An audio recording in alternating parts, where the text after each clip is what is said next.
Hello, so good evening for me, but from wherever you are, if you are watching us, please uh, type a message here, say hello to us. Today we're going to talk about a very hyper topic recently that many people are talking about. It's going deep dive on ChatGPT. So not just talking about what is the possibilities, what have been available there, but also some what we can do further after knowing what these technologies can bring to us. So first thing I want to call my co-host here that is helping me with managing the channel. So let me call first Danilo. Hey Danilo, how are you, man? Oh, hey Hugo, how are you doing, man? Thanks for the invite. Today I'm excited about our talk. It's going to be a nice topic today. Yeah, Thank thanks you. for helping me here. And also I want to call Chila. Hey Chila, how are you? Today I'm excited about our talk. It's going to be a Hello, everyone. nice Uh, topic today. nice to be Yeah, here with you. thanks for helping me Thank you. here. That's And also, I want to back. call Chila. Hey Chila, how are you? Today Uh, I'm excited about our talk. It's going to be Some Hello, are a repeating everyone. here. nice topic today. Nice to be Yeah, here with you. thanks for helping me here. That's And also, I want to back. call Chila. Hey Chila, how are you? Someone have been unmuted. Okay, Okay. I think it's look fine here now. So yeah, hey Sheila, Okay. again. So thanks for That's fine. having thanks for being here, helping us with the session. How are you? I am fine. Thank you, Hugo. Good evening, everyone who is here tonight. And I am sure we will have a very exciting conversation, a little bit more than conversation, because we are going to diving a little bit deeper into AI and also showing some live coding, I guess. So I'm looking forward to it. I hope the live coding works. Like every presentation, right? Well, I see here Andres Alcajas just said hello. Hey, Andres. Hello from Lima, Peru. Great to have you here. So, anyone that is here, please type your message, bring your questions, and yeah, because we are here to help you getting started with ChatGPT and every tool that can help you actually connect the power of AI into your application. But to discuss all of that, it's not only us here. We are calling our specialists that will be bringing all the content and driving this discussion too. So I want to call my good friend here, the specialist of AI, Manny Sarkar. Hey, Manny, how are you? Hey, I'm good. How are you, Hugo? Long time no see. I'm Yes, we sorry I have been. wasn't there in the last couple of sessions, but here we are, and you guys are full of surprises. I wasn't thinking it was going to be a hands-on session, that too on Chat GPT and AI. So really excited to be here, and I'm sure there's lots for me to learn as well because you guys have been working hard and doing things behind the scene. So show us your goodness. Great. Thanks, Manny. We are also excited here to see what we'll have today for our session. We're gonna have a lot of actually we have a lot of topics. Maybe we're gonna have to break into many sessions because yeah, Yeah, before joining here, we are discussing lots of things that we can actually bring to you it's a guys. very broad topic. I agree. Yes, You might just talk about Chat GPT today and LangChain the next week or the next session, and then semantic kernel the one after that, and the third time you will talk about all of the three together, and so on and so forth. yes, exactly. And oh, hey Max, how are you? Good to see you here. I want to call also our architect here and also specialist certified in Java specialist here in Python too now. Hey Pedro, how are you? Hey Hugo, nice to be here. I'm anxious to be what do you have in you and Douglas have to today. Yeah, you have been doing lots of things, Pedro. So I slipped it here on how to talk about your skills here. You are also doing No problem. more, right? So, you- just to bring here to the discussion, right? Yeah, yeah. Thank you. Thank you for Great. having me here. And since you mentioned it, I want to call Douglas here too. Hey, Douglas, how are you, man? Hey, how's everyone doing? It's good to be here. Thanks for joining me. And to not take so much long here too, I want to call our guest here too, Bruno Souza. Hey, Bruno, how are you? Good to Hey have you. everyone, yeah, so good to be here. Hey Hugo, how you doing, man? Hey Manny, so Hello. good to have you here. So this the trio that started this, right? So me, Hugo, and Manny. So that's so good to be here. And hello Danilo. Hey Pedro. Hey Douglas. Good to have you all here. And especially, hey Chilla. So good. So Chilla is organizing things on the background for us here. So thanks Chilla for getting this thing going. Thanks a lot. So today we have, as you can see, we have a lot of people today. It's gonna Yeah. be exciting discussion today, and yeah, I we are discussing a lot in the backstages. Before last week, actually, we are discussing what we can bring today this week for everyone here, and yeah, one of the very hyper, I think, or very well talked in the technology world today. It is all the generative AI, right? Using ChatGPT and how things can be done using this kind of technology, and people having lots of ideas. And then I think I believe that most of people here have listened and watched some content about that. And if you are and I want to ask here, not just for you guys here, but also for the audience, how many of us here could actually go further with this usage of the language, not just usage of the AI, not just for as a user in the ChatGPT's website, but also using it embedded in some other kind of applications. Yeah. Well, I was gonna say I definitely have plans. I'm working on two projects right now. One I'm being paid to work on, and the other one is a bit of a passion project of mine that I'm side project that I'm working on um, that uses ChatGPT under under the hood to work with. So I've had a chance to really look into some of the different aspects. How do we extend it and make it do things that it normally wasn't going to do just with the GPT model, the Chat GPT model itself. So yeah, definitely have a lot of plans with it.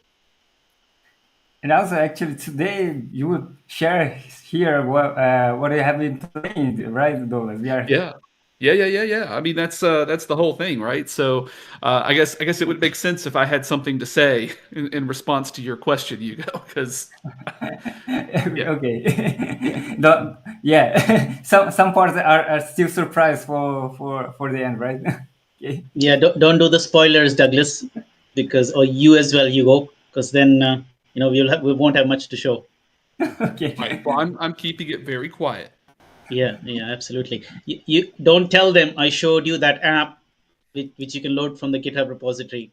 We've already mentioned that several times on this show in the last 2 years, but don't tell them about it yet. Okay. Cool, but Okay. what different what kind of applications that you guys have been looking for? Some application that is creative with these AI stuff that they have been watching these days. Since we have already some months talking about Gen AI, ChatGPT, there was something interesting that you guys have been looking or seeing from the web using these technologies. So I actually came across two. One of them we already showed almost 3 or 4 sessions ago called the Perplexity AI, which is actually a wrapper on the ChatGPT model itself, but it does far more than what you can do through the ChatGPT interface. You can actually point it to a website and you can ask questions on about that website. So it basically learn about the website on the fly, which it has not seen before. It'll summarize the contents for you. So suppose you want to go to a news website and just say summarize, it'll just go and summarize the whole content for you, the whole page for you. So you don't have to read all the articles or all the content and that's from there. It'll just give you a succinct view. And it does a whole lot of other stuff. You can load it through your mobile phone. There's a Chrome plugin. So there's a whole. So that's one of them. The other one I saw was more like it's like a game, but actually the people who put it together, they wanted to test out how they have created this security software around LLMs, because LLMs can be asked a lot of things and they'll give out the answer. But what if you create a model that you need to secure the model such a way that you don't give out, like LLMs can be tricked into saying things and giving out information and leaking out information. So it's called Gandalf. I will share the link later on. What they have done is they gamified it. So what you do is you talk to the LLM and you try to get the information out of the LLM. And so the LLM will tell you. So, and it's called Gandalf. If you know Gandalf from Lord of the Rings. Yeah. So Gandalf has a lot of secrets, and he's not supposed to share the secrets. So there are 7 levels, and you've gone to the 8th level, and that one is the hardest to crack. So every level you got to trick it to find out what the answer is. So on the internet, there's lots of people giving out lots of ways how to trick it, but the tricks don't work all the time in the same order. Sometimes one trick works and then the model gets smarter and it uses that trick to shield itself for the next level and so on and so forth. So yeah, so basically it's a great way to learn how LLMs are put together, and also it's a great way to learn how to secure LLMs, which they haven't shown, but it tells you that if you build layers around it such that you sanitize the inputs and sanitize the outputs, you're able to secure the information. So I've been coming across these 2 interesting things. There's like plenty of them out there. I'm going to actually share the link to the Perplexity just now, because it's something I'd already shared some time back, and I think it's worth sharing with the audience if they've missed it. I think it was 3 or 4 sessions ago when we talked about it and we showed a whole demo on how it works. So that's one of them, and I'll show Gandalf as well. And it'll be a good fun thing for us to actually try to solve it without taking the help of cheat sheets or anything available on the internet, like trying to use your own skills to break the game. Yeah, so that's what I came across. I just shared the link here on the chat. Yeah, let me share the Gandalf one as well. Okay, I was finding it difficult to. Now I You want found to it. share the screen? Yeah. Yeah, I mean, we can try cracking 1 or 2 levels of it and stop, because it's very addictive. We'll stay here for the whole session, and Douglas and Hugo will not be able to show their demo, which isn't what the purpose is. But if there's some time, you can do 1 level, and we can all come in, and the crowd can come in, and not to brute force it and not to cheat by asking other LLMs the answers, but we could try doing that. If you open up the page, you'll see it'll tell you the story and it'll ask you, talk to me, but I'll not share the password. But it's easy to get the password in the first level, and so on and so forth. But let's not do that and get addicted, because from level 4 onwards, it's hard, but you'll stick there. You'll want to crack it. But I just threw in a little bit of a distraction over here. So let's see if Hugo and Douglas can stay on focused and complete their mission I for was going this to say session. that it's amazing that what they've done is basically they're crowdsourcing all the humans out there that know about this to try and go and crack it to train the model to become better. So they're actually purposefully doing that. Although I thought that's what OpenAI was doing anyway when they said that they were trying to secure it, and then people would Yeah, yeah. So this basically comes cause it to absolutely. Although yeah. I'll say that the first to 4 levels, they didn't take too much attention in. They deliberately kept it easy so that people would try. 4th level onwards is where they actually put the restrictions in place, because the first to 4th level they actually didn't put any restrictions. They put very basic, naive ones for you to like get addicted, crack it, have fun, and say you've gone to the 4th level. But fourth Yeah. level onwards, they've actually put some smart, how do you say, sanitizers both at the input and the output. Because basically, if you're asking it for the password, then you, in the question itself, you're giving out what you want.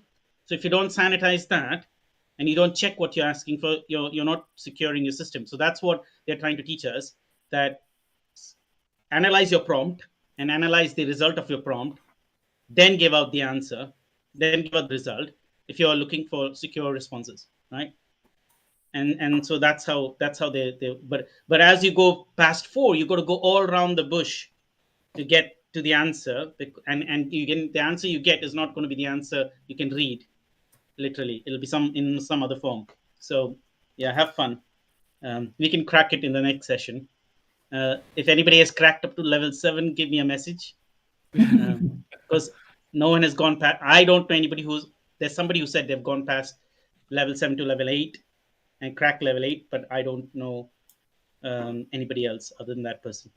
They say when you reach level 7, they'll say you're among the 8% people so far who ever have tried who've come up to this level. Well, that sounds to be very difficult.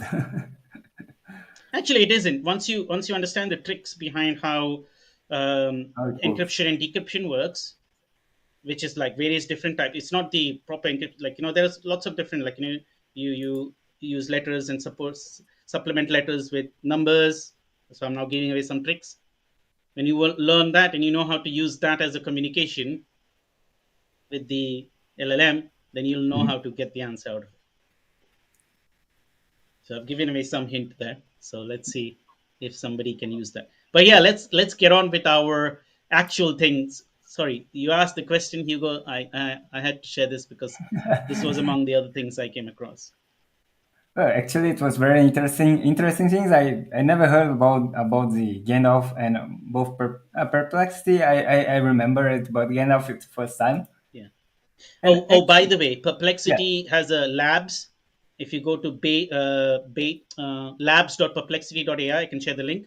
They have actually created a chatbot, and you can use the chatbot to talk to llamas of various versions. Facebook's llama models. There are several of them. You can actually use. So they used a chatbot interface. So I'll actually share that link as well, because Mhm. that's lots more interesting. Because Perplexity is great, but what they've done with the lab thing is even more interesting. Let me share that because I think everybody will want to know. Yeah, actually, when you open this link up that I'm going to share, you get the interface and you can type in there and start talking to the model like a chatbot. Cool. Yeah. Also, with Perplexity, they didn't have this in the previous version, but the beta version onwards, you can actually upload a PDF file or a text file and ask questions about the PDF file and text file. So it could be source code, it could be just a typical PDF file with content in it, or a text file with content in it, and then you can query it. So not just websites and not just domains and the internet and Wikipedia, you can actually query your own documents. The only thing is, if you upload the document, it will not forget it. Or I don't know if there's a forget the document option. It probably reads. So don't upload your work related documents in it at all and your personal private documents, unless you find something like a book or something on the internet, and then you can upload it and then ask questions, which is really cool. So, but you have to be signed in to be able to access that feature, and it's also hooked up into Copilot, so you can actually ask code related questions to Copilot through Perplexity AI's interface. So you see, you don't have to sign into various different services to make use of all the features. You sign in, and it's free, funnily, Mhm. and you can still pay £20 a month. You'll just get more features with that and more Yeah. queries and some more things. Just like ChatGPT gives you £20 a month, right? Something like that. Mhm. Yeah, so you get pro features. You'll get similar pro features with Perplexity for £20 a month. But other facilities are free. Everything that I mentioned, including a mobile app facility. So you can just download the app and you can use the app and do the same thing that you can do on the web app.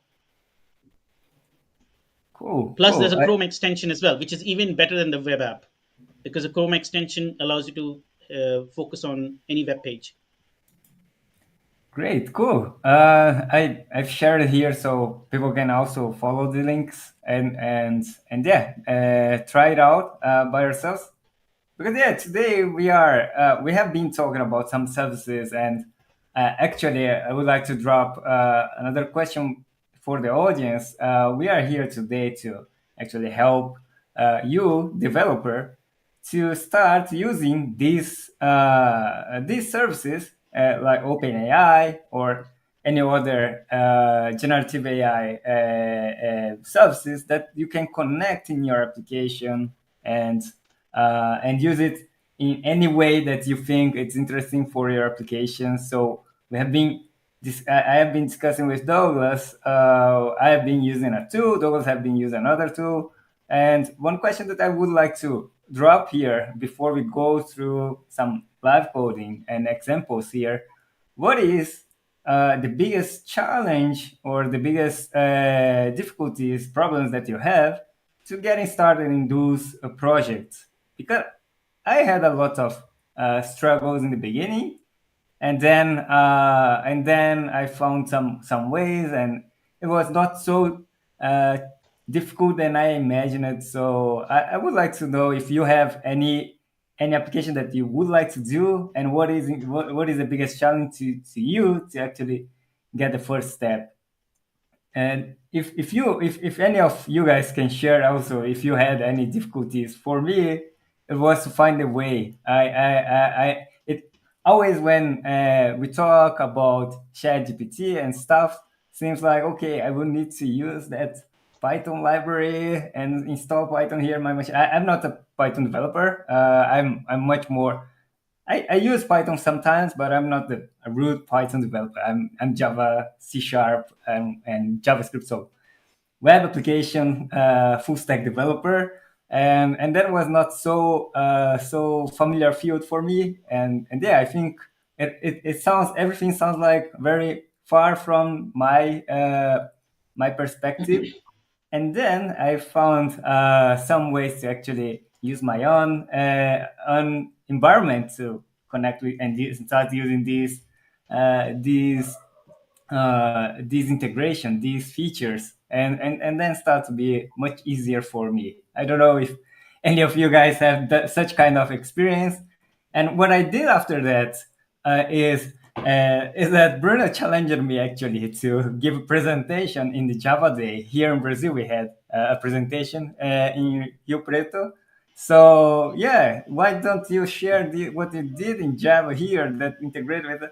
Oh, okay, I haven't actually thought about that. I just made some experiment, and I wish to create some content, and sounds very interesting to do. So I got challenged, and I hope it was successful for them. I hope they learned something, and I bring the same experience. I want to bring the same experience here to you guys, and yeah, to take this first step to help you give the do the first step with these AI technologies.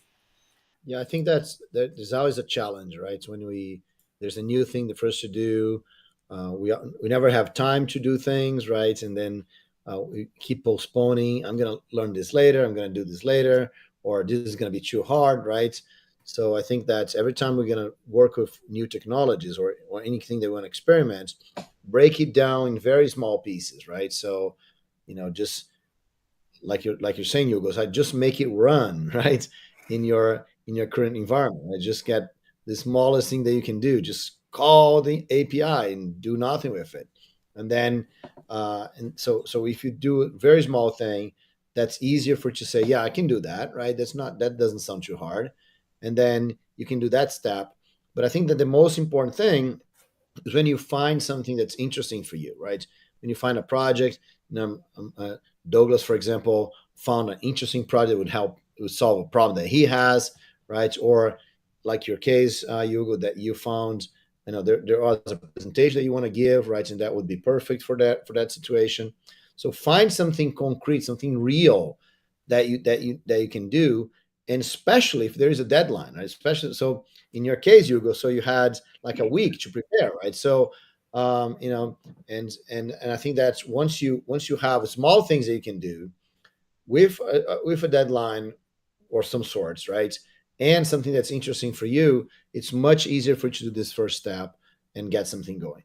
Because in reality, most of the problems that we have is in getting started, right?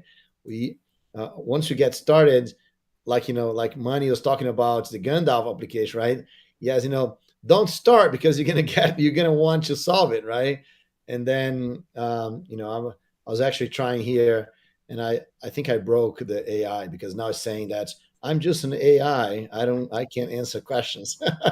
So I don't know, but anyway, once you get started, It usually says that. It usually says that in the middle of the levels. You must have reached level 4 then by accident, okay, right. unless So it's saying level 1. no, I'm on level 2 right now. So, but anyway, Okay. Okay, go on. Yeah. Okay. so but anyway, but I'm just saying that once you get started, right? So you have motivation to continue because you see some kind of result, right? So um, I think that's get started, guys. Everyone, just get started because it makes a big difference. I just want to add that Eustáquio Rangel is here in LinkedIn. So, and he's saying he's from Rio Preto, but he missed Java Day. I say, oh, I hope you get there in the next one, right? Right, Eustáquio? Hugo was there, right? You could be there in the next one as well. And me Oh, too. he misses the Java Day. He couldn't be there. He said. Yeah, he couldn't be there. Ah, okay. Yeah. Yeah, you missed it. And but you're here to watch the same content. At least my content is very similar. At least the example here will be shown. And also Douglas will be bringing his experiments with LangChain too. So that's much more powerful examples that he can bring. But yeah, if you, I haven't yet seen a- any question here, but yeah, share with us what if you haven't yet started any AI application project in your I don't know in your GitHub account in your repository in your own. Please share with us what is the biggest challenge that you have to get started with that.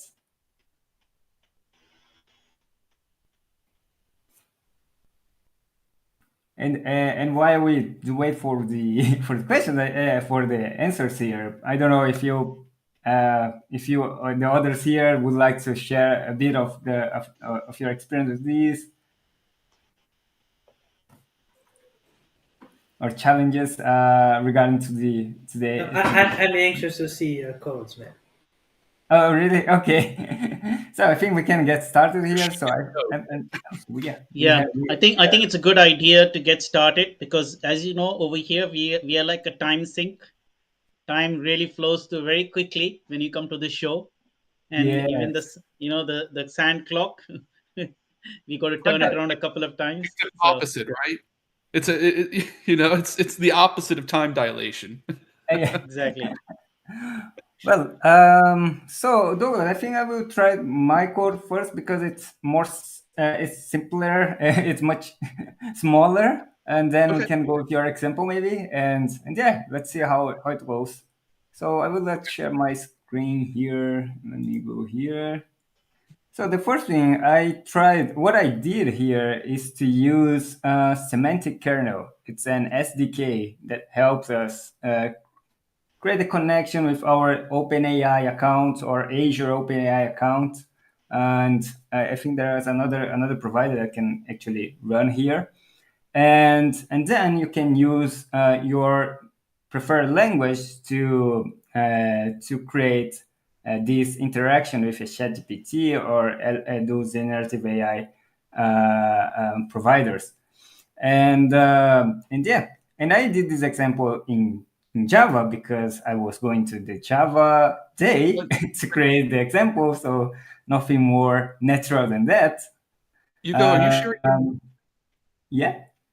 it's not? I'm not seeing it. Is anyone else seeing it? Oh, I will be sharing now. Okay, there we go. Yeah, I'm seeing it now. Yeah. Yeah, Okay. good. So I created two bots here, and I will first run each of them, then I can go through the code so you can be more familiar about how to use it. Okay, so I created one. The first one I called Emoji Bot, and it does simply ask. You can tell any movie title, and it will reply to you as an emoji. Try to write the plot in emoji, only using emojis. So that's the first bot that I created, and then the second one is Java bot, and I use it during the presentation. So it's a bot that is an expert in Java, and every question that I bring that is related to Java, it will reply with some explanation and a small example of the code snippet of that topic. And if it's not Java topic, it will tell you, boo, that is not Java. And yeah, let's get started here. First with my emoji bot. Hey, Hugo, before you start, can you zoom in? Because it's really small, Yes, the fonts.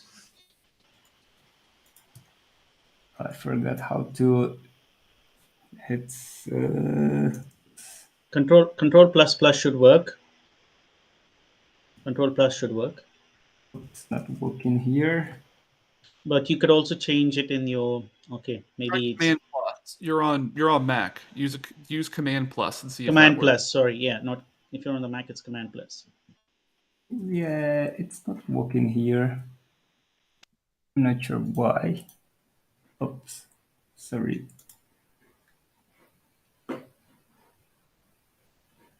Control Command Plus is not going. But I tried before. Let me just.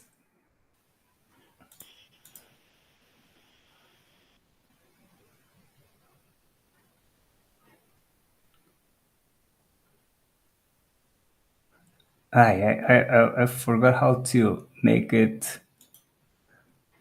Hugo, if you hit Shift twice, it'll bring the menu up, and you might be able to type in increase font, and it might give you the shortcut if you do that. Increase font. Oh yes, this is IntelliJ, isn't it? Yeah. Yes. Yeah. Double If you tap shift, Shift, and that you gives you the menu. shift twice. Yeah, that's a good one. Yeah. Font size.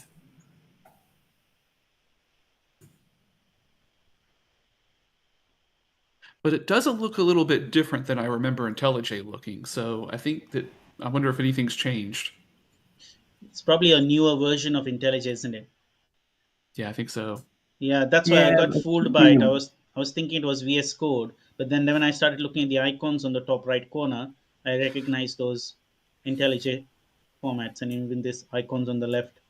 and now I see that you are not seeing here, right? Shift font size. Yeah, we Oh don't yeah, see. it's Yeah, working. yeah, But I that's don't know why no,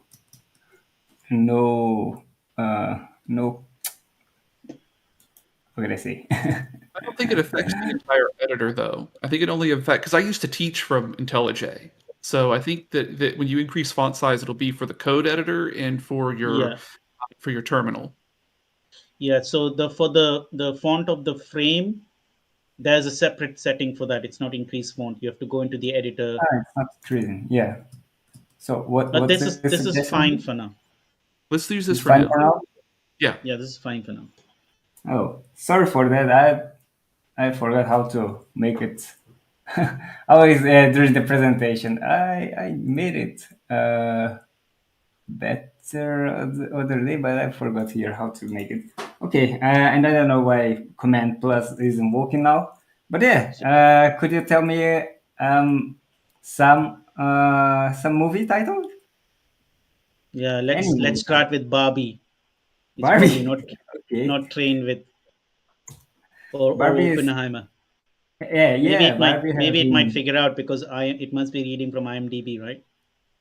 yeah, but Barbie would be Okay, how it can I writes say back to you in generic, emoji. yeah, What is not it just the saying? movie. Yeah, What is it saying? And What? yeah, How do it you read just the emoji? yeah. Sorry. How do you read the emoji?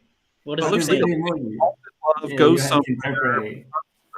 becomes a queen, has a castle. I don't know. Try Iron Man. Let's see what happens Iron if you Man. put Iron Man. Some version of Iron Man. Just no, just say Iron Just Man. yeah, just Iron Man. Let's see what it does. It might give you all the versions.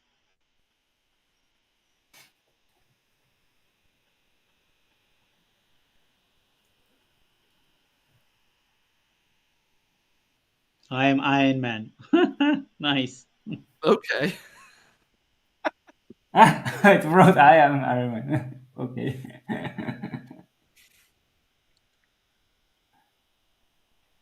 Yeah, I'm tempted to say Yeah. Lord of the Rings. Lord of the Rings.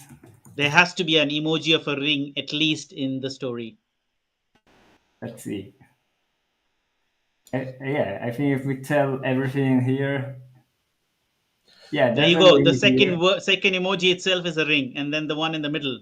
That's In the really middle good. here is the ring. Put, Yeah, put we high. have the Vulcan here. Oh, someone Highlander. Highlander. Should be a Highlander. I sword don't in know. there somewhere.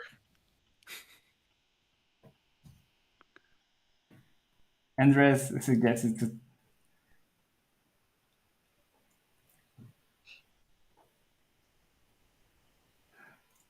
tell a Highlander. Swords first. Okay. Swords. Okay, it's okay. I don't know how to tell I mean, that's how like this that's can like the call. themes, right? Some swords, and there could be only one, and Hugo, It this is doesn't actually make sense. Andres, does it make sense for you? this is I pretty. think this is, I think this is when you go to a divination person, right? She says whatever she says, and you try to fit in your life, right? It's Remember basically when he symbolically explaining the Yeah, story, and you I can make your own understand. interpretations out of it. Yeah, so year we look at it and say, "Oh, I remember that part from the movie." no, year numbers. Like, look at that. So swords in 1536, I think, was when he figured out that he was immortal. Like he didn't know. Like this actually makes sense to me. I All right. watched this. It's actually really cool, Hugo. He has born in I mean, 1636. Yeah. oh, he was born in 1536. Thank you, Andreas. Yeah. Okay, I'm not a movie specialist, but I think I tried out some movies. So yeah, I think it was it was it makes sense somehow, right? So yeah, that's a very simple example of the using ChatGPT here. I can stop for now. And how to do that actually? So using semantic kernel, right? So that's the fun part here. I will try to increase. Let me see if I can change the view actually and make it presentation mode. So Bruno, Hugo, now that you have the opportunity, go onto the file menu. There should be something that says setting or project structure. I can't remember under the Mac what it's called. And there, Uh, from there onwards, I think it's setting. From inside there, you can search for font, and there'll be a font under the editor obviously, category. And the editor category font will allow you to change the size of the font in the editor, including the frame. So there are font sizes in two different places. yeah, let's go here again. So you go here, project, not project structure, right? Project structure No, no, not project structure. There's something called settings. If you do settings. settings, then it opens up Okay, a get tree here, of settings. options. Just another file menu. Uh, font size. Yeah, but there is so search for font size in the search box. But there are two types of font sizes. One is for the inside of your editor, and the other one is for the frame. You want both. And you want to increase Frame. both.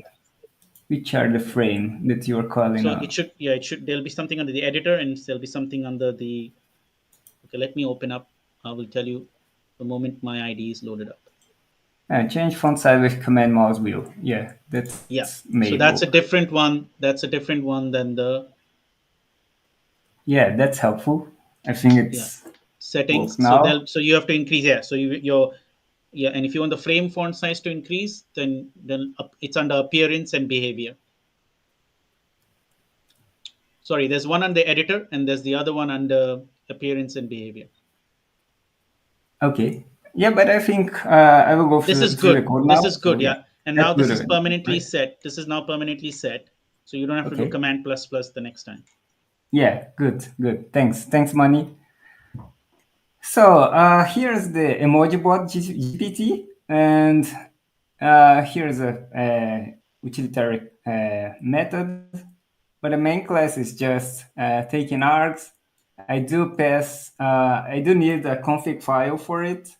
So let me go to Just the make sure you don't presentation mode. open up anything that has got your keys in it, because this is recorded session. Yeah, let me go Not only is it here. recorded, it's live. Yes, that as well.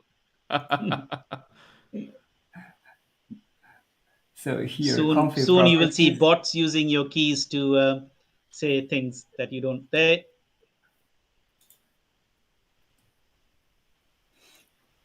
careful. Don't So paste anything in are you? this. Yeah. Okay. This is the config properties. You need an account on OpenAI, so you can get the OpenAI key and organization ID. Once you have that, you can create a client. So this is a way to create a client. You just pass a config list and just call this AI client provider and get with additional. It will create an async client that's just responsible to connect with your OpenAI services. And then I create a emoji function. I will explain and go into it further. And, and with the function, you can already reuse it as much as you need. So here I create a simple while loop to ask me write a movie name, and I just pass the input text to the function apply, and pass the input text, and then read the line and print the result. So that's really a simple app here.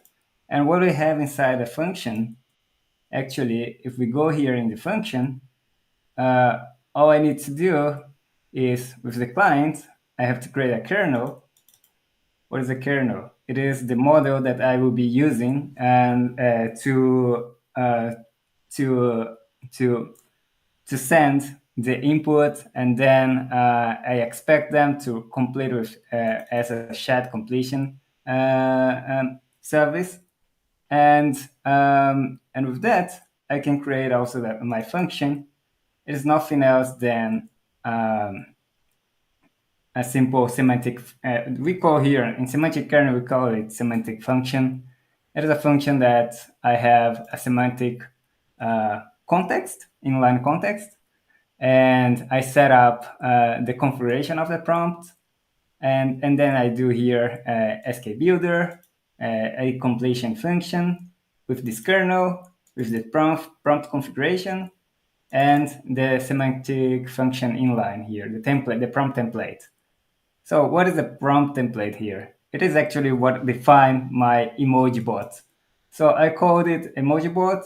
I defined it. Emoji Bot is a movie expert and knows about the story of content and context of every existing movie around the world. Emoji Bot recognize any movie title and do the best to build a detailed movie plot using emojis. And then my input is user input and emoji bot and reply of the emoji bot. It tries to complete this this template with the response, and yeah, and just that. And I set up here the prompt to have max token of 1,000, the temperature 8. Temperature is a very interesting setup here. Uh, when it's 1, it's the most creative model mode of the model, and if zero, it's more frozen. It's more how can I say, a direct way to reply something. So here I want him to be, I want the model to behave more creatively. So it tries to use as much creativity as possible inside the model, and just that. So I have my function created. It is an instance of a completion as semantic kernel function, SK function. And then every time I do call apply, it just passes the input text and invoke my function here inside. And then I return the result of the function to the caller. So back to the main function here. Oh, the main function here. I just apply, pass the input text, and print the result. And that's all I need to actually do my first version of Emoji Bot. And yeah, it's pretty simple for something that is very complex. If I think of doing such kind of behavior here, such kind of implementation using emojis and trying to interpret the movie context and plot and find the plot and try to convert it to emojis. Yeah, I could think some ways, but very difficult ways to do that. And yeah, that's my very first example using semantic kernel. Actually, it's very very neat actually, because many of these things can be parameterized, and Yes. you can actually put a lot of these things in a configuration file, and people Mhm. can use it in the way they want to, because Yes. all those things that you showed us, the temperature, number of tokens, the prompt itself, if you just put it in a config file, people can change this into something else. Sure, sure. Yeah, I think that's the idea of once I have it uh, integrated in Java application, many of these uh, easier facilitating ways classes config files can be created, and that might be useful also to connect with your some pipeline also of Yeah. executions, and yeah, and can be, I think the most powerful thing that I can see here is the way to get data from somewhere and paste here inside the inline prompt template, and yeah, and reuse it as many times as needed, so you can create lots of context, different contexts in different situations, and analyze data in a different way. So that's something I think it will be powerful in the future in other ways to explore this feature.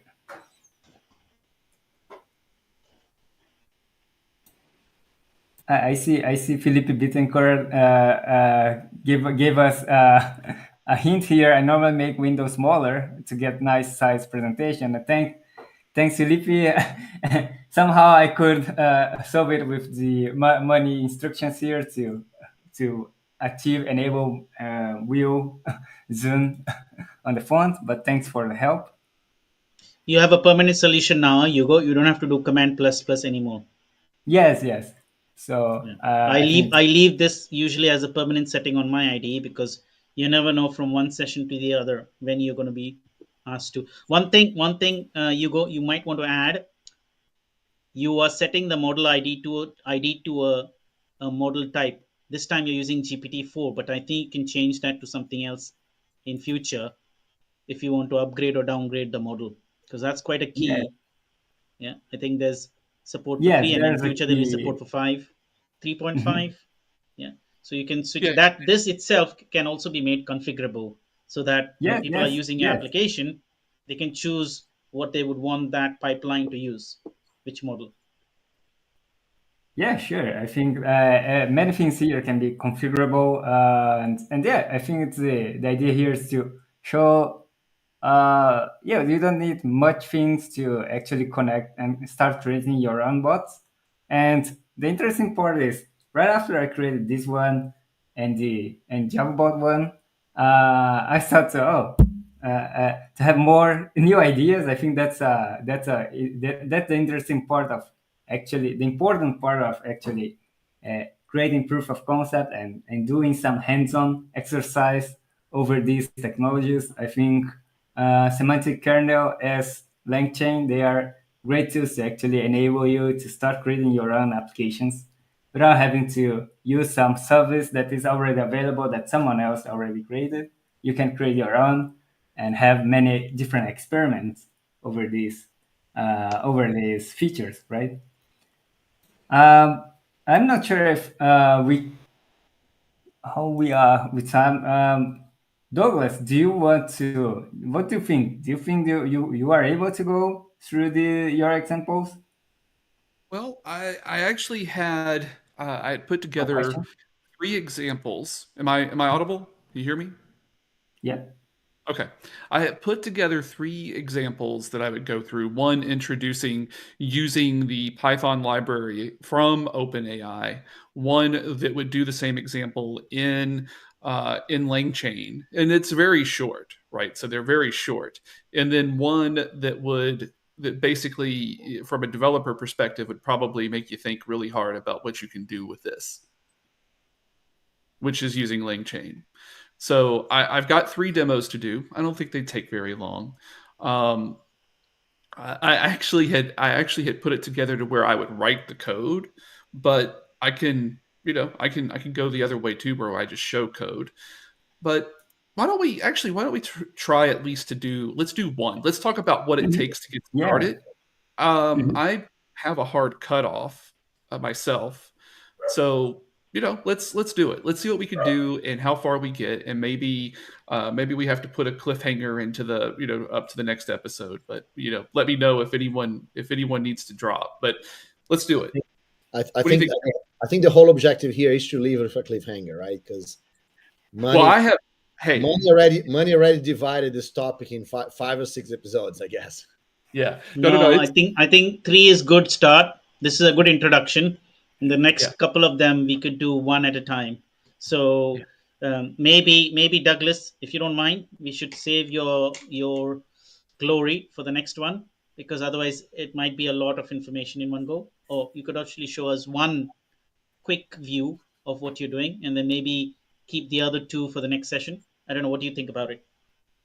Why don't we, like I said, why don't we just go with the first demo and we'll see where it takes us, and then go with the Perfect. second one, because it's not the Perfect. second one doesn't really do anything other than show you how to do it in LangChain.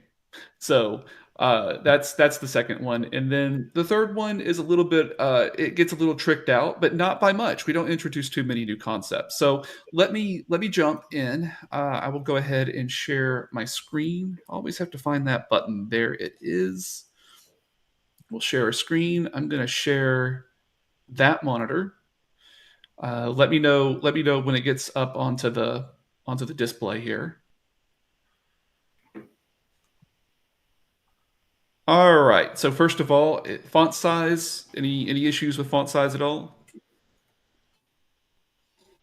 It's fine. Maybe it could be a couple of points bigger. Like that? Yeah, I think it's fine now. If you start typing, we'll know. Okay. Hello. There we go. How about that? Did that work out? Yeah, that's good. Awesome. Awesome. Okay.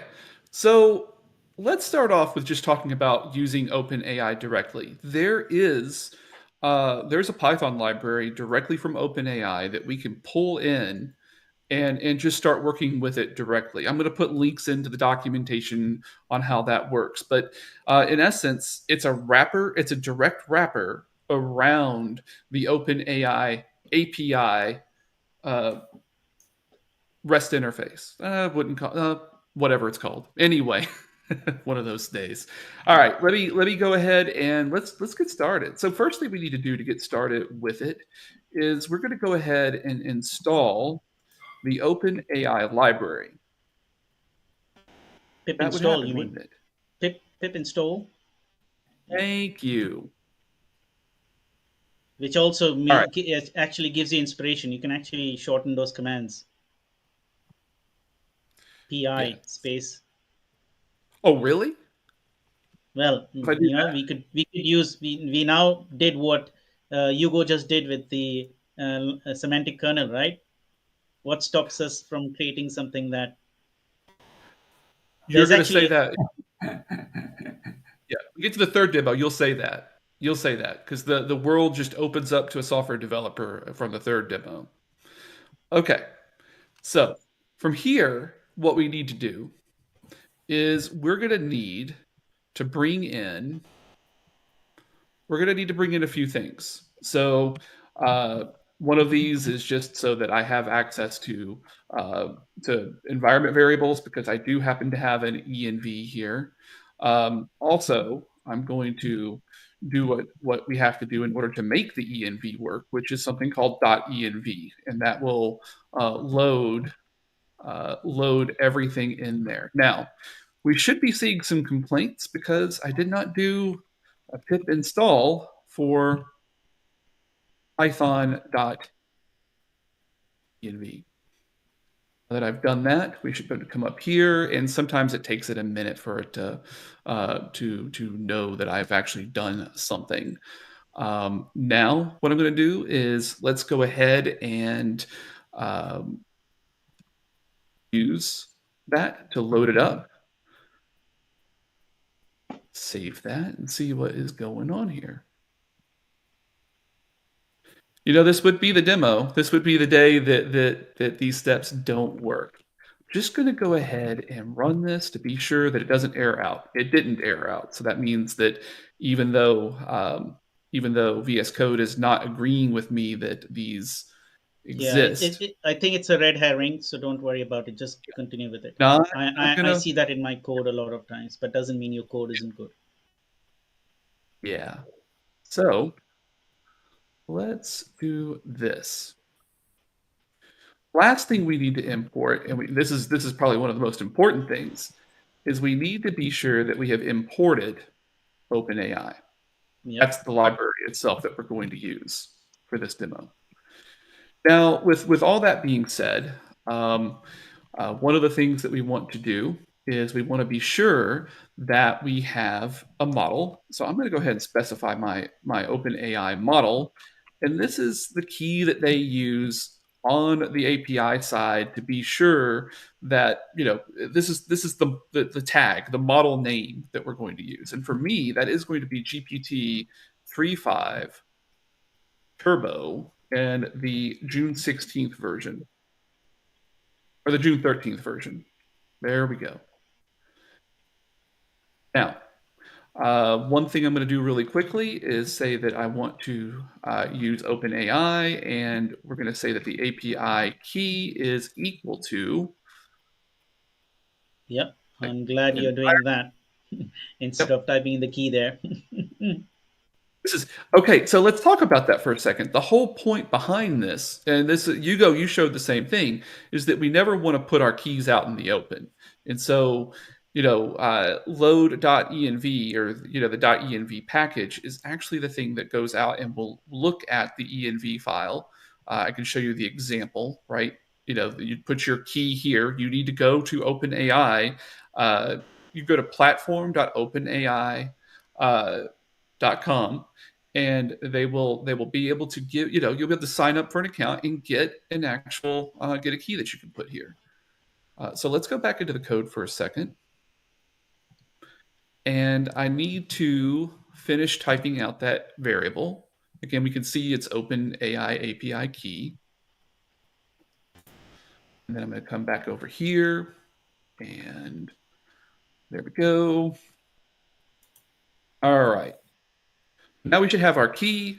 Let's not print the key. That would be bad. And I can go a little bit further forward now.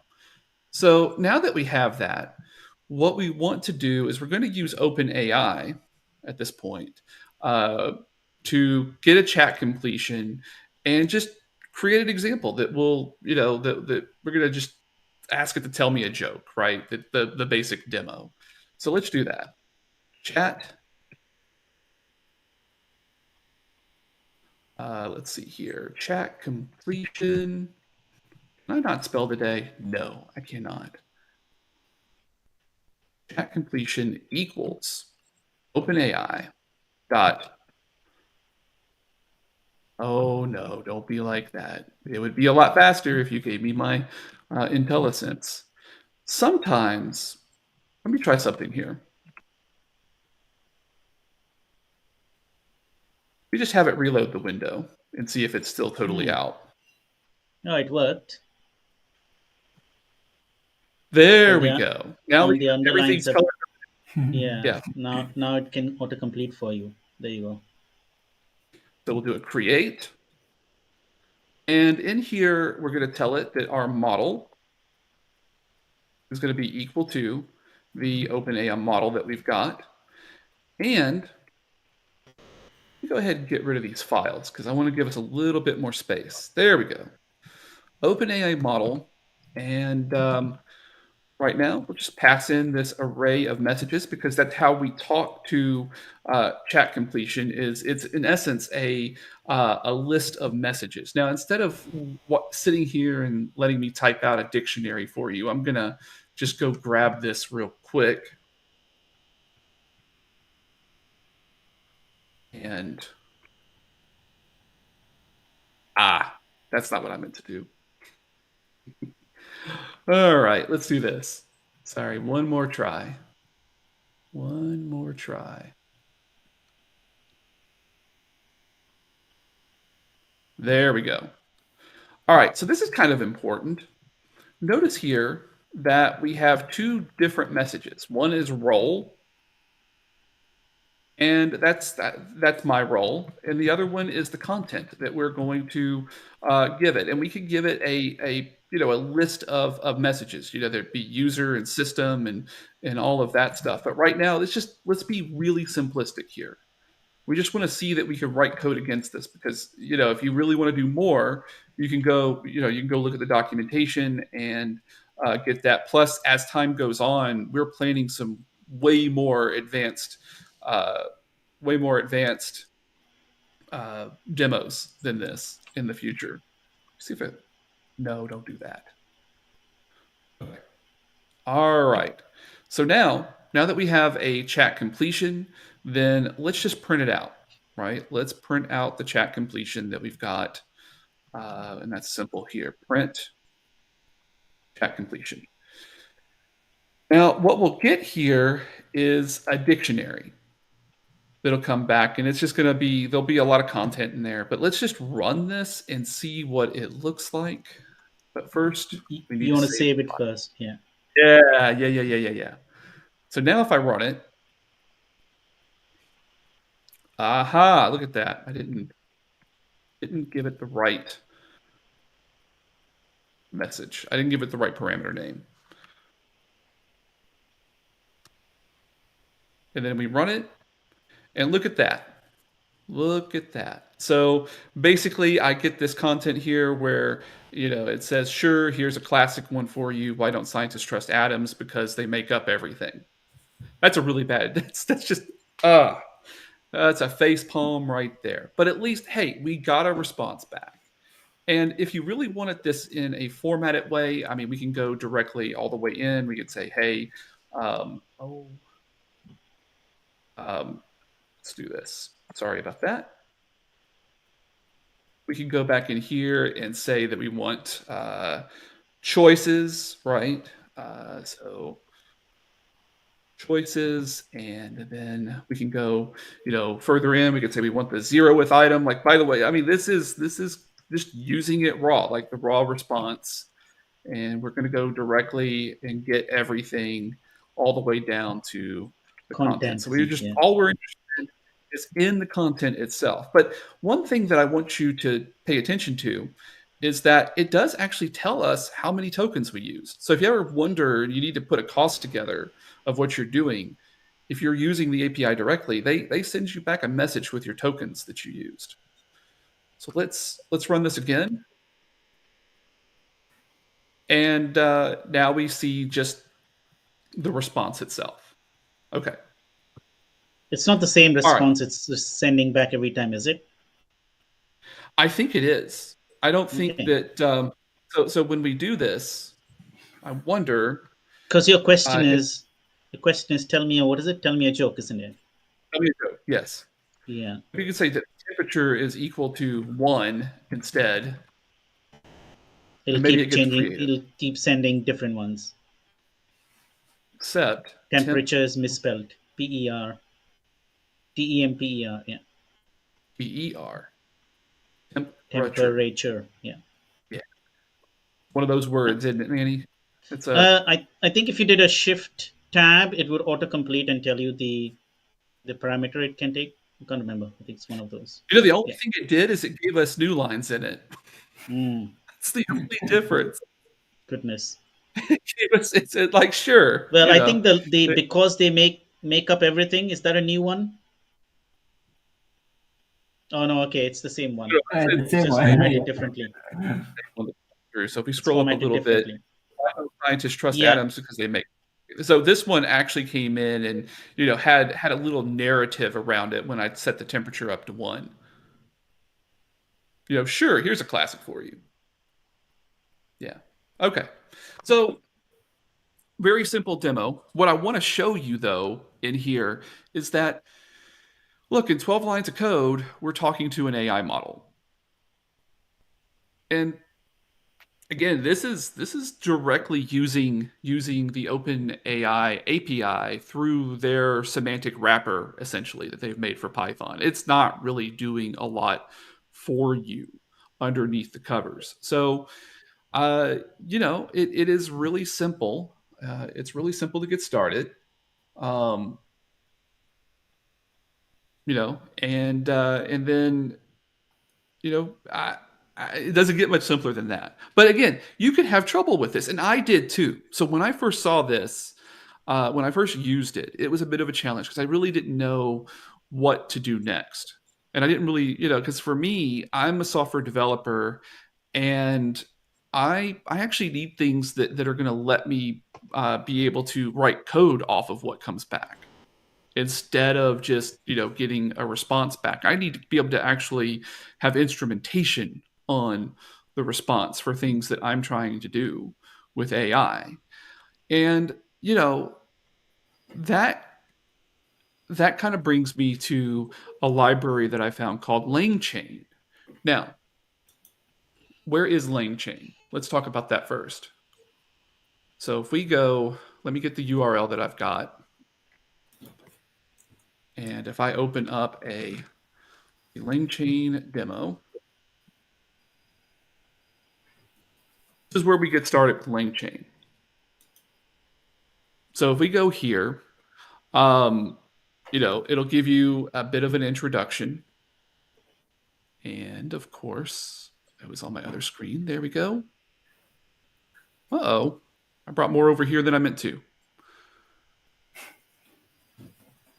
And really from here we can see that there is actually a lot, and I don't want to litter our discussion today with all of this stuff, but I want you to see the power, that the potential power that as time will go on, we'll discuss these, like the idea of retrieval and the idea that they have of chains and memory. How do we give the bot memory of our discussion that we've had? Agents are extremely interesting, because agents have the power to take a prompt from you and to keep going. They get a response and they keep doing something else in response to it, and you can write code around that. So let me go ahead and switch back over to VS Code, and let's see what it'll take to actually have a joke sent to us using LangChain. So for LangChain to do that, I don't know if I have LangChain installed or not. It's acting like I do, but I don't remember ever pip installing it. Let's just make sure. LangChain. So pip install LangChain. We've got LangChain. Does look like I already had it, if you see what it's saying there. What we'll do first is we're going to install chat models. Now that's interesting, right? LangChain is an abstraction, kind of like semantic kernel that Hugo was showing. It's an abstraction over different LLMs. So now we're going to import the chat OpenAI. But look at this. Look at all of the different chat that you can bring in.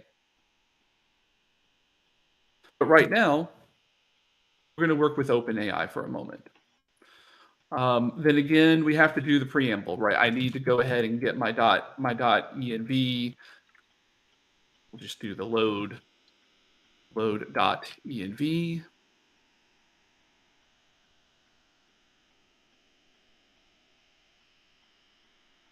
And go ahead and run that just so that we have it. There we go. Effectively, you can reuse the code from the OpenAI one. We'll have to just change a little Yeah. bit in the interface, isn't it? Yeah. I mean, like we're using the other one instead. We're using the abstraction over Yeah, OpenAI instead of actually using OpenAI's library directly. correct. All right. Cool. So the same thing again. Look, if we go back over and let me Yeah, from there yank onwards, that from over. from 7 onwards, if you copy everything, you paste it. I think it should work Pretty now. much. Let's go take a look, Yeah. right? So let's go back over one more time. Actually I won't need some of this. This is interesting. So let's go back over and see if it actually reduces code for us in What the about the long key? run. You would Even just need the key, isn't it? You will need that's to an load up. interesting question. But LangChain automatically looks for this key when you're using their OpenAI library or their OpenAI components. They automatically look for that key in your environment. So as long as it's loaded, we're good. Oh, okay. If the dot end is already loading that, then it's great. Yeah. Yep. That's what that's doing. So in essence, at this point, we can say chat model is going to be equal to the chat open AI. So if you're not used to Python, what this is, think about it if you were coming from Java as saying new. Just put a new in front of it. It's not running a function. It's actually creating a new instance of this class. And here, all I'm going to need to do is specify that the model is equal to the open AI model. And we could inline that directly in there. But again, this is Manny, you've talked about, this is kind of the configuration, right? If you can make it a variable, then it can Yeah. become configuration. And in the end, I'm going to say print chat model predict. Tell me a joke. Interesting interface.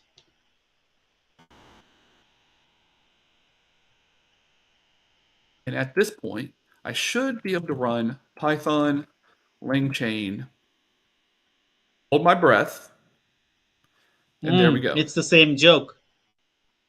It's the same joke. I know.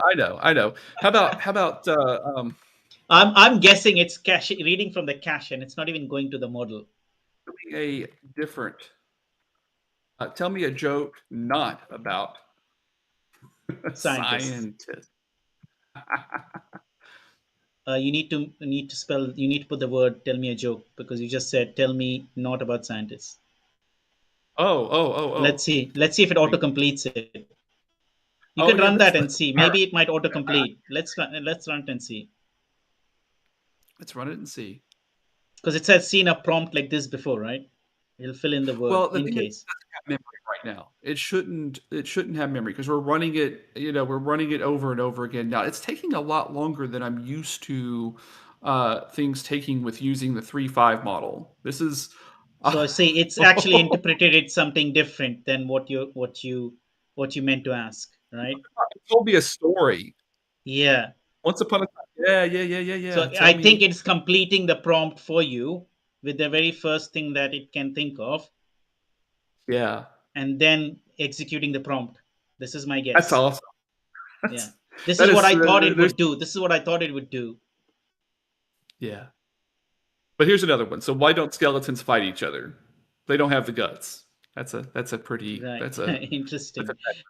I'm thinking, what would happen if you misspelled one of those words and would it correct it and then correct, like for example, instead of saying joke, spell the word joke with like UKA, juka, something like that. Let's see if it can. Yeah, let's see if it will replace that word or correct it. Let's see. Because what it just did. So yeah, what it did. Huh, look at it. Yeah. Yeah, it related that word to Pokemon. They didn't autocorrect because it's not a spelling mistake. You see, if it was a spelling Yeah. mistake, Yeah, I see that. I see that. So that's interesting. That's yeah, maybe that replace is the vowels with a consonant. One of the vowels with the consonant. Yeah. what if we said that? Yeah, exactly. They'll try to find. Let's see if it says, if it finds. What if we do that instead? Yeah, it Yeah, actually so did it it. Look at has that. replaced the word because that's closest. The word joke is the closest to it, right? I Yeah. think it's auto correcting your sentence and then creating the prompt on top, That's using that as a prompt and then creating the answer. Cool. Why don't you oh, show it us just the next thing? I didn't want to diverge your flow, but this is interesting. you're This is fine. a lot more I mean, compact. y'all, if you're watching this, this is the kind of stuff that you do to learn about how your model is going to respond to things. Like these are the kind of experiments. You just sit there and ask it questions. And the cool thing about the way that we're doing it now is it has no context. So you really can ask a question without having any prior knowledge about what you've asked it before each time you ask it. You don't have to do it through the web interface where you have to say new chat and it stores it all up and stuff like that. It's just you talking directly to the API. Now, there is a way that you can send in a list of messages. I wasn't going to go into that demo because that would mean that we would have 4 demos. But what I kind of wanted to do is I want to trick this out a little bit here. So let's take and comment out this code for now. All right. And what we're going to do is let's pull in a few more imports.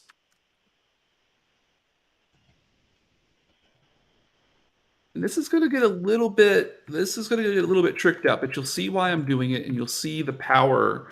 And this is what I mainly want you to understand from this. Not that. Let's do this again. I can comment code as And well. Let's see if that does some fun stuff. Oh, you pasted new code. I did. Okay. So here what we're doing is now we're going to use a prompt template. Hey, Hugo already introduced us to the idea of a prompt template. We're also going to use OpenAI functions. Now, this is interesting. We're going to create a function chain, and I'll show you what that means as we get down to it. But the whole point of LangChain is they do give you the ability to create chains that assemble the pieces together. So this is a bit of an abstraction here. And then for this example, I'm going to use some dates and times. Okay. One thing that OpenAI recently released is something called function calling. And so function calling means that we can give a JSON schema to OpenAI and tell it, hey, from the description or from the prompt I just gave you, call something in this JSON schema. And this is where it really gets the real power. This is when developers can actually depend upon what's coming back from OpenAI. So let me progress this a little bit further. We're going to bring in a class here. So I'm about to paste a good chunk of code in. Let me send this down a little bit. A base model is part of a library called Pydantic. I don't want to get too much into Pydantic right now, but it's think of from the Java side like a Lombok, except it does a little bit more than it too. right? And I could specify that I've got these fields on the class, and then essentially I can just use them. And whenever anyone tries to create a new one of these, it's going to enforce that these exist, that these Sort fields of a exist. So there's a TypeScript little, for Python, isn't it? yeah. And also the other thing too that you may have noticed that I haven't used yet is this idea of a type hint, right? I'm saying that this is going to be a string, this is going to be an int, that is going to be an int, and that date time is going to be a date time. Now, I also add some documentation to this class where I said that this is input to detail a task to be completed by the user, includes the task duration and check-in interval. And so I have all these fields and even a property here that says that this is a getter. Just think about like this is as a getter that will get this value. So the expected end time, and I basically return back the start date time plus the time delta. So I'm just adding the duration onto it. Okay, that looks really cool. Not actually going to do anything though. Well, let's start off with something here. I'm going to print out real quick binder input JSON schema. Got a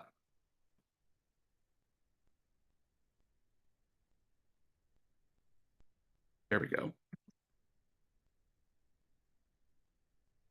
If I run this, we get something that is data describing what we're sending. The description was this input detail, right? This is done automatically by Pydantic. It can, because we use those type hints, it knows everything about it and can create the JSON schema required by OpenAI for function calling. So this is a shortcut to be able to, let us create what it needs to make this work. Okay. That being done, come on.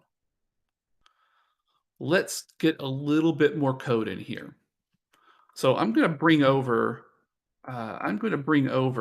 a an input. So I'm going to bring over I wouldn't call this a prompt, and I'm going to call it input for a reason, and there's a reason for that, and I'll show you. It says in 30 minutes, I'm going to start working on this demo for the next hour. Please check in on me ever 10 minutes. Now, here, Manny, there's your spelling mistake. Let's see if it can actually handle that and what it's going to do. So now that we have that, I'm going to create an LLM based on the chat OpenAI that we've used before. I'm going to say the model name is equal to the one that we've been using.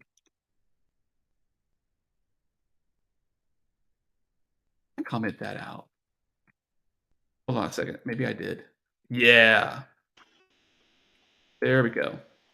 I was saying that I bet OpenAI is OCD. It has to correct every prompt that you send it, otherwise it cannot give you the right answer.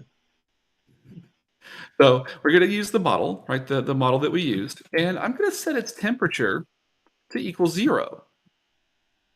So again, we're telling it like, just really, you need to be exact here, and we really want it to be for what we're going to ask this thing to do. So let me copy over the chat prompt template.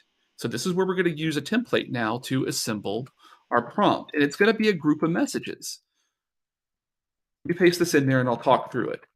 So again, chat prompt template from messages. And this is a list of messages. System, you are a world-class algorithm for recording tasks. Make calls to the relevant function to record the entities in the following input. And then that's where we stick our input in there. That's where basically our statement or our query to the model comes in. And then human, tip, the current time is date now. Make sure to answer the correct format. Use the current time as start date time if not provided. This is interesting. because what I'm doing is the model doesn't know what time it is, but the moment it receives the message, it does. So that makes something where it says in 30 minutes, I'm going to work. Let's try this. Now I'm going to So come a little bit further are down. you making this a reminder service to help you out? This will be To eventually. ring your It's alarm not, every morning to wake you up? not only is it an alarm, it's not a reminder, it's a minder service. Ah, a reminder service. When I said, here's the check-in interval, it's something that will keep asking, hey, are you doing this? Are you still doing this? Because some people actually need a little help to be sure that they they have stayed on the task that they're trying to work on. Okay, but let's go ahead and really hit the power here on this. I'm going to create a chain. That's the variable name, and we're going to use that create open function chain. And in here, we can see that it's giving us a little bit of a description of what we need to put in. Functions as a sequence. I'm going to give it an array here. This is or a list, I should say. And then in here, I'm going to pass in just the class of minder input, because remember, if it knows how to use these pydantic classes underneath the covers, LangChain is built on top of pydantic. So that's just something to know if you ever want to dig in further and understand what's going on under the covers. They do use that library. We're going to pass in our LLM, and then we're also going to pass in our prompt. Now, I'm also going to set something where I'm going to make it verbose. We can actually see that it's materialized the prompt the way that we expect. So that's going to be equal to true. And then I'm going to come on down here and say result equals chain.run. We'll pass in the input. Now, something interesting here. We have assembled a chain. There may be a little bit of confusion because input is just that piece of text I had above here, right? That's the in 30 minutes. But we have passed into this create function chain or create OpenAI function chain the actual schema of the function, the LLM that we're using, and the prompt template. So it takes this input and it's going to put it inside this prompt template here. Interesting. Yeah. And Okay. it'll autocorrect itself. Let's watch And out for that. it's gonna autocorrect itself too, I think. I hope. Yeah, I think Okay. it has to, right? I mean, logically speaking, if it's an NLP layer that needs to understand what you're asking, it cannot create the tokens if the tokens are incorrectly spelled. So I put the type in here because I want to illustrate something too after we run this. Let me save. Let's run it.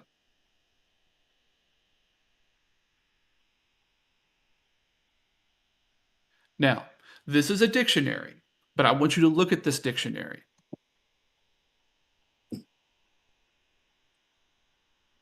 Basically, we have the task, we have the duration, and we have the check interval in minutes that were filled in. But we're not done yet. We're not done. What I can do now with that dictionary is convert it to say that our ORM is using Pydantic, right?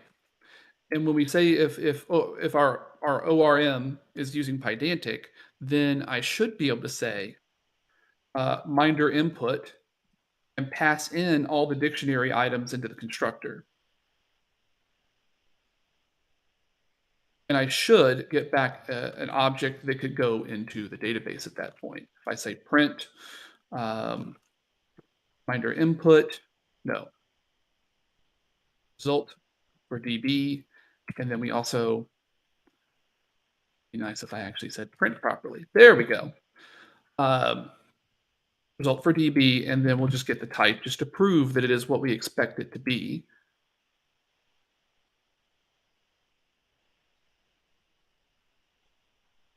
Let's run this one more time. And now we have a fully fleshed out object that I could store in the database. And I actually do store this object in the database now in the project that I'm working on. This is the ultimate integration of being able to take just a someone. My prototype is a Discord bot, so someone can just like go into Discord and talk to my bot literally, and it can take that input, put it in the database for that user, and it can then send out notifications. It can send messages over Discord to the user, notifying them on every device. Hey, are you, you said you're going to be working on this. Have you, are you still working on it? Have you veered off from it or anything? But that's just one use case. The amount of the possible use cases are infinite at this point, because I can turn it into code. And once I can turn it into code that I can trust, then I can do anything at that point.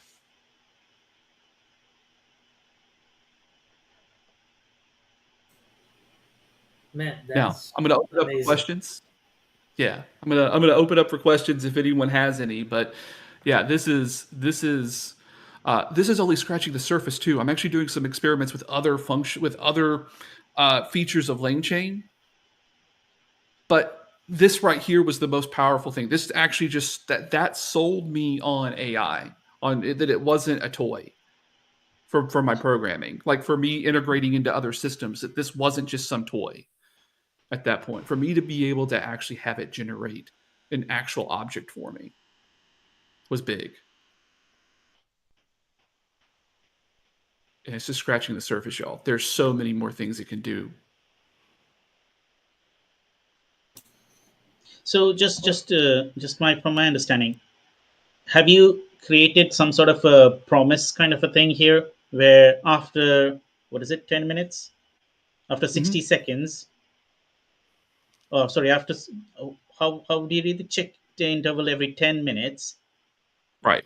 and then So we have a for start. how, Go ahead. yeah, so for every 10 minutes it will check, and it'll prompt you this message, right? It'll say, basically from the database, it'll pull it out going, hey, you're scheduled to be working on, and then you fill in the task. Are you still working on it? And so Hmm. one of the features down the road I've got is if you're trying to blow the bot off and not actually do what, not, respond or anything, that there's actually a dead man switch in there, which will then, like, you have an accountability buddy that will start messaging, like for me, it might be my wife who, hey, Douglas isn't responding to me. He's supposed to be working on this, but he may have a problem. Would you go check on him? The bot's actually going to let my wife know she might need to come check on me. Mm, right.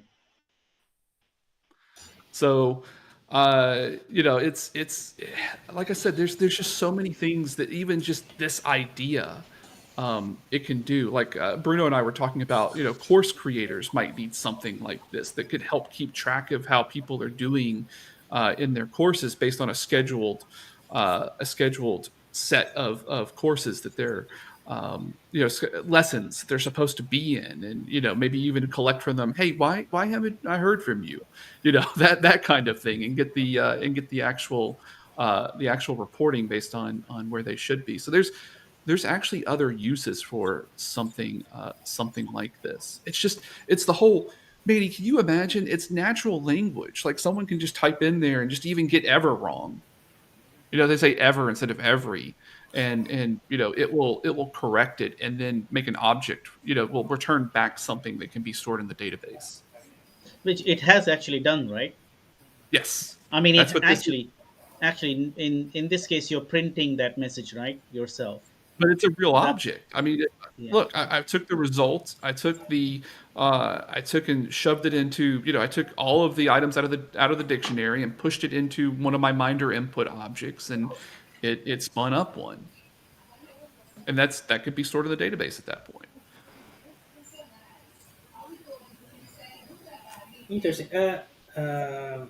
Douglas, I'm seeing a question here. Kenan is asking, is ChatGPT required or there are any open source local versions that we can use? There are open LLMs that you can use to do this. In fact, I don't have the names in my head. Manny, you probably do have it in your head, but there's probably some code generation, uh, you know, uh, open LLMs like Llama 2 is Llama 2 is just like jumping in my head up and down right now. I'm not sure if it is exactly the right answer, but that one is jumping up and down from Meta, which has a commercial license. But here's the caveat. What I just showed you right now, it's done, right? I don't actually have to do anything, and it cost me like, 0.00013 cents, maybe even 0.00013 cents per time it does this thing. And so I don't need to set up the hardware. I don't need to have the GPUs running locally. And it's using their infrastructure, and it's somewhat fast. I mean, with a Discord bot, it doesn't need to have come back exactly immediately. It's just one of those things where I think that the power of using OpenAI is that you do have their infrastructure. The other thing, though, is by using LangChain. Remember, LangChain is one of these that is completely composable. If they don't have an interface to the LLM that you're trying to use, you can create your own interface and plug it into the rest of the LangChain ecosystem. It's a very So, object-oriented system.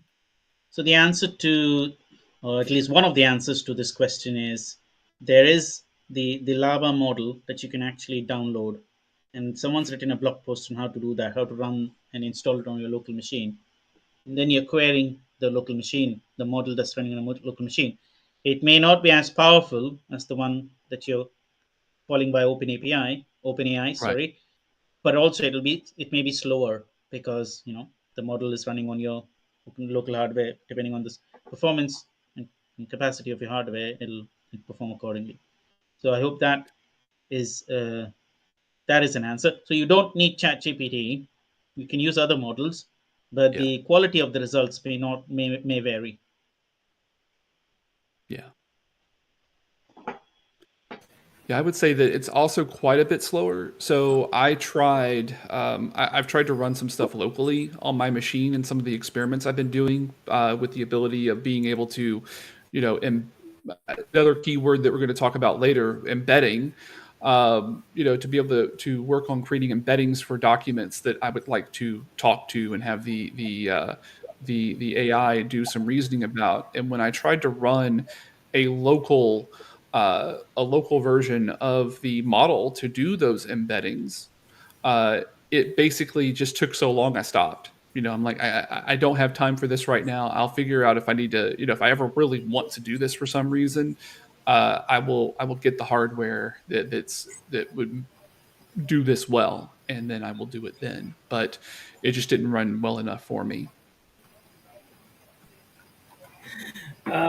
I was trying the first example you showed here, the open the one asking tell me a joke to GPT 3.5 Turbo here, This and one, just yeah, this one, and it just returned me exactly the same yeah, yeah. because they make up everything. Yeah, I don't doubt that, because I mean, in essence, remember this you're giving it the same exact input, and even with a different temperature on it, I wouldn't imagine. Maybe they're caching on their side. I think Oh so yeah, because probably. it's cheaper to ask the cache than to ask the model. I have an idea. We can Completely. comment all this code out right now that I've got, and we can go back and uncomment that and try ChatGPT 3.5 Turbo, maybe a Directly. prior version of 3.5 Turbo, and see if it's going to cache the same way. Because I think that they're playing games like that. I actually think that when they say we're Yeah. becoming more efficient and more optimized at being able to handle queries, that they're doing stuff like caching. but maybe we'll leave the experimentation up to the viewer. But it's definitely a good thought right there. That I think that the optimization is that they're doing some caching in certain key But areas.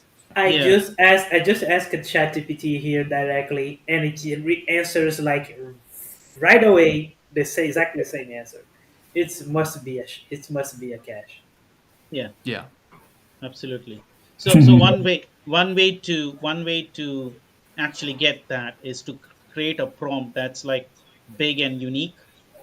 So then it has to parse every bit of it, and maybe you ask multiple questions in a prompt, Hmm. right? Like, you base your first question, and then based on the second question should be based on the first, and the third should be based on the second, and so on and so forth. Like, Hmm. tell me a story about so and so who lives in so and so, and also tell me so and so about that place, and just go on. That it'll require at least the first ping, and then if you call it again, it may pick up from the cache. But the first time, it'll at least have to eagerly execute it. Yeah, we are saying about exploiting OpenAI service. But okay, I think Douglas, that was amazing. I see now your teaching skills here and how to go through the very beginning about showing an open API in the raw, and then evolving to the benefits of using LangChain. I think it was very clear here, and I hope everyone that's watching us also could get the power of this kind of SDK that enable us use abstract lots of complexities it has instead of just interacting with the if the with the API direct API from the OpenAI using such kind of SDK, right? And yeah, I think we extrapolated our time here actually. We went through 40 minutes more, and I also see here Canon just mentioned it here a message. Let me share here. I I can was talk to working them. yeah, I was working at a bank. Privacy was main concern, and yeah, that's true, Canon. I think pushing all the questions answered since your companies isn't right. Let me Pushing all talk the about the questions. private. So Yep. basically, I do work for a large bank right now, and I do happen to have access to something that uses this under the covers, but it's through Azure. So I can open up a subscription to Azure through my bank's connection into Azure, and then it's guaranteed to not be saved. And they've gone to all these steps. Microsoft has gone to all these steps to make sure that it's not going to be saved and written anywhere, and we have clearance to use it. So in this this bank that nothing ever, we have to go through proxies to get to all the package manager repos. So like npm or any of or pip or maven or any of them. We have to go through something called nexus, and that's our layer there, because everything passes through them. But they give us just top security policies, volumes of policies that would fill my house up, and we can still use the Azure subscription to get a hold of the API, because there have been steps that have been taken to make it compliant. They have cleared it for our use. Yeah, that's a great tip, Douglas. Yeah, many big companies are going through has this privacy concern or security concerns over the data that is shared with the model, and we had some news around that, right? That has something that was that has escaped from the borders and couldn't that shouldn't be shared, and it was inside the model. So yeah, one of the ways that I have seen, I don't know others, but Azure from Microsoft, they created this Azure Open AI, and it's a way to actually be compliance with those security concerns that every company, it's fair to have, right? So yeah, and it's a product that you can actually show to your company as an option for to enable you use such solutions, right? I'm not sure if you any of anyone here has heard anything else about this over this topic and want to add something. So the other thing too is that OpenAI just opened up an enterprise edition of their service that is SOC 2 compliant, which means that Mm. basically I think government, I don't know if government can use it, but you can use it in the medical industry and stuff like that. But it is Mhm. that is basically means that we don't do anything with your stuff. Like we won't track it or do anything, or it's really locked down. The other piece, though, keep in mind is that the AI, not the AI, the API from OpenAI. That's just that they needed to name themselves something else. It's just too much of a tongue twister to say this, but the OpenAI API, when you use their service, they have said that they are not going to use your data to train the AI. Like if you do use the chat.openai.com, the chat GPT that everyone uses, that data is can stay and be used to train with. But if you are paying them, they won't do it. But again, it just your needs may require different things. If you need something that's SOC 2 compliant, then you need to go the route of enterprise, or you need to go into Azure through the connections that your company might give you to be able to use those services. But there are options. There are definitely options out there. And you could always local run too. Like you could not open AI stuff, right? But you could always run stuff locally if you can get the hardware to do it, which, is possible. Cool. Yeah, and just to not let our traditional tradition behind. If you, I don't know, everyone has some content that you would like to share. I think I would like to wrap up here about all the things that we discussed. I think it's a great start for this topic. As you see, we just started and it expanded for 40 minutes more than planned. But yeah, I think that opens a room for many other possibilities.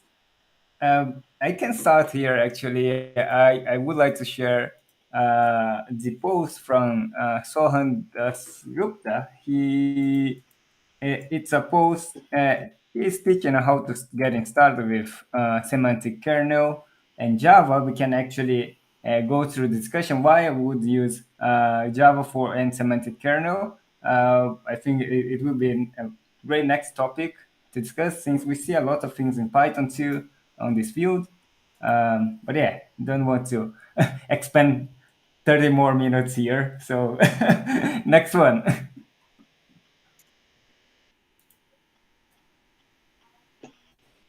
Yeah, I'm adding so the link to the LangChain quick course and free course in Deep Learning AI.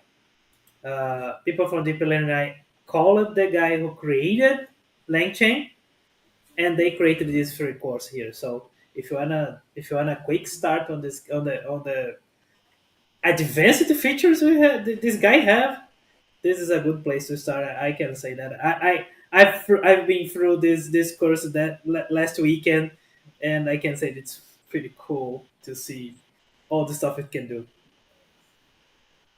Cool stuff. Yeah, very good. I actually went through the name the review of the course, and it looks interesting. The topics they're covering. So thanks for sharing that with us.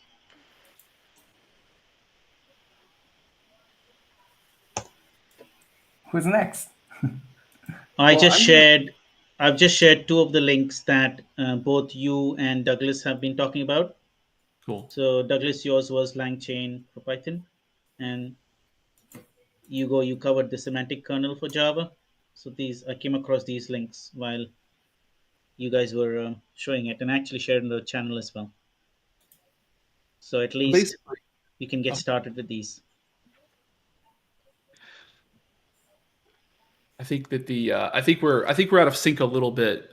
So the delays are delays aren't hitting the same way. But I was going to say that I basically the demo itself was what I was going to share today. So I don't really have any additional links to share. So I appreciate that Manny. Thanks for getting the link and sharing it and all of that. But I could share, if anyone has any questions about the code that I wrote or anything, just drop me a line. I'm on LinkedIn, and that is actually at Douglas Hirsch is my Twitter handle. So if you want to follow me and talk to me about some AI stuff, I'm always around. Cool. Yeah, I don't know if you're publishing this on GitHub. That'll be really good if you did without your keys, Yeah, because it's very simple way. Yeah, yeah, the dot Si- is always in the dot get ignore. So sure. the example goes with it, but never the yeah. Yeah, you as well. You go if you can share your work, because I think it's very reusable and people can play with it and do cool stuff. Also, if you Yes. can reshare those links, because there was no space between the two links, and there should have been, because then people will click on the first link and it'll be broken. If you could share those links again, that'll be great. Hugo, thanks. Yeah. Share it again, and Yeah, it because the hasn't worked first one yet. I didn't put a space, and that's gonna make it. You'll have to work a little bit harder to get the links. Okay. And yeah, so I will let my GitHub repository here, and yeah, does anyone else want to share something today regarding to the topic? I can share my book.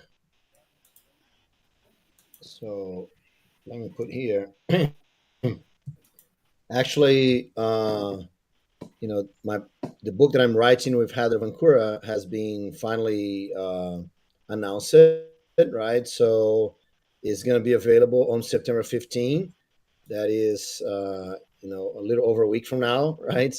So it's gonna. So if anyone wants to pre-order it, that I just put a link there if you can share. So it's the developer career master plan, and it has a full plan for you to really get your career going. So if you want, and if you pre-order the book before September 15 and send me a message saying that you pre-ordered, I'm gonna give you a special gift for everyone that pre-ordered the book. But you have to message me before September 15th. So if you want to do that, that'd be awesome. Great. Bruno will share another set of books as a gift. Congrats, Is man. that right, Bruno? No, it's a better gift than that. It's awesome. Okay, cool. Okay, so Danilo Chila, do you have anything that you want to share today? I will share it the next time, the link, because it needs some explanation. So Okay. that's why I think we are running out of time. So Mm. I would like to share it the next time. And Hugo, I think the link that you shared is same thing that happened with monies, right? There is not a Oh, space, so it did not become a link. So Yeah, I think same thing happened with. I think I should be sharing them separately as two separate messages. yes. Maybe that helps. Let me try that again, no, I think I because think I think I know the reason. If you share with a new line, it eats the new line when you copy and paste. Looks like yeah, yeah, I Yes. saw. If it needs to be a space, isn't it? it needs to be in space exactly, right? Yeah. So learning Kind of, from my yeah, my difficult my interface mistakes. here. It doesn't help so much. Right. Uh, And it Now it does works. not yeah, allow so you now to get the add. link correctly, and yeah, no, Yes, thanks. okay. You're working now. Yeah, okay. Same with me now. Now it has put a space between. It doesn't allow you to put more than one space between words. Yeah, I put the dash, space dash space. You're working. Okay. Okay, that helps. I just put my links in there too, just in case the two that I had shown in my demo, in case anyone Cool. needed. chain introduction, and then also the OpenAI libraries. Just to make this known, the OpenAI libraries, they have libraries for almost every language. Like you get C Sharp, Java, Python. It's not just Python, right? But Python's really the easiest way to get started. It's a few lines of code. It's 12 lines of code if you use OpenAI. It's 8 lines of code if you use LangChain. So it's really, the base getting started is just jumping in there. But if you don't already know Python, then it becomes a little bit bigger of a learning curve. Yes. So yeah, as we could see here also in your example, it was amazing to getting started with LangChain. I see many benefits of doing so. Few lines of code, and you already have things working there. Very interesting. You had Yes. told me 5 years ago that I would have code that I would be able to write something that would pick those pieces out and make objects out of them. I'd have told you were nuts. Yeah. Okay. So I would like to thank everyone for watching us, and yeah, hope to see you guys on the next session. And yeah, they're bringing more questions and helping you getting started with all these fantastic tools and words of AI. So thanks a lot. Thanks everyone here. That was an amazing session. We could we could say lots of things here. Thanks everyone. Thanks, Joel. Thank Bye. you. Thank you. Bye. Bye bye. Thank you. Bye. See See ya. you.